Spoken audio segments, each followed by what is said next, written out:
যাদের অতীতেও হাসলত খারাপ ছিল, এখনো যারা লোভ সামলাইতে পারেনি, সেই বিলালের হাতে গুস্ত পাহারা দেওয়ার দায়িত্ব দিবেন?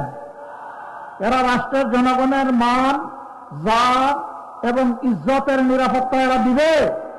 এখনই দিচ্ছে না, তখন দিবে? দিবে না। আফসোস, আফসোস, তারাও মজলুম ছিলেন, কেন যে এখন বদলে গেলেন বুঝতে পারলাম না। এমন বিভিন্ন জায়গার দখলদারিত্ব নিতে গিয়ে নিজেদেরই 234 জন শেষ।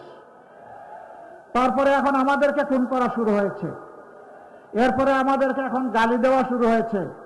যাদের মানুষ মারা গেল, যারা চাঁদাবাজি করে না, যারা কাউকে কষ্ট দেয় না, যারা দুর্নীতি করে না, যারা মামলা বাণিজ্য করে না, যারা বিভিন্ন ধর্ম বর্ণের মানুষকে হয়রান করে না, তাদেরকে এখন বলা হচ্ছে জালেম।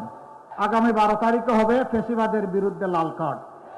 ফেসিবাদ নতুন না পুরাতন, দ্যাটস ইম্যাটেরিয়াল, এটা বিবেচনার ব্যাপার না। ফেসিবাদ, তোমাকে লাল কার্ড।